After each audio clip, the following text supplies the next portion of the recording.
I'm going to talk very briefly about what I call some myths in chipping, right? How many people have been told to get their hands ahead in chipping? How many people have been told to get their weight forward in chipping?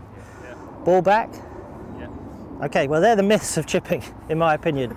They will hold you back in chipping. I'll show you why. Tour players do not chip like that. Well, the bad ones do, the ones who haven't kind of got onto the new information.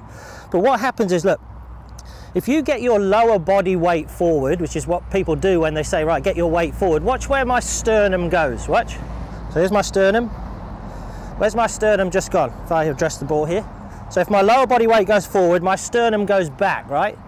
My sternum, where my sternum is, my shirt buttons, is going to dictate where the flat spot of the little circle my club makes lands in relation to the ball, right? I want the flat spot of my swing in front of the ball. Where we're aiming is 12 o'clock on a clock face.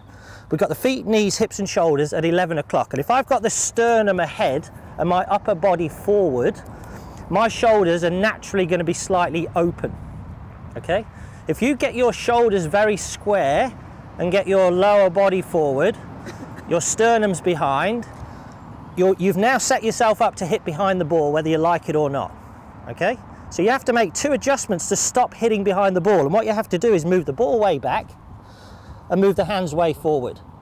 As soon as you do that, you're now going to trap the club behind your hands.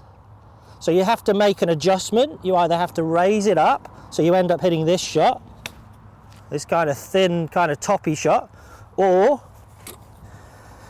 you know, you hit a reasonable one, but it's got no variety. That's the only shot I can play.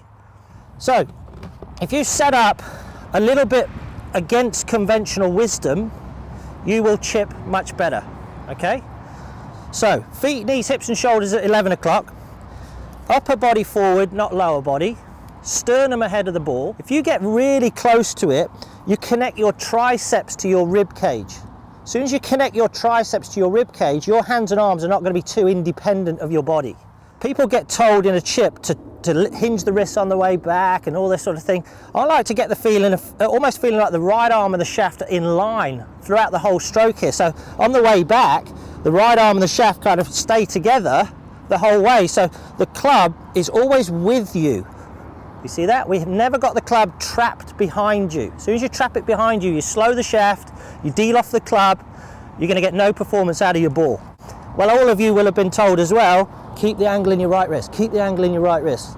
So you kind of end up, you know, kind of that sort of chip, which is, you know, it gets you to a certain handicap, but if you want to get better, you want to create some variety in your chip. At address, I am at what I call impact. This is a mock impact position, okay? So all I need to do is just work back and then back again, and I just collect the ball. It's very easy.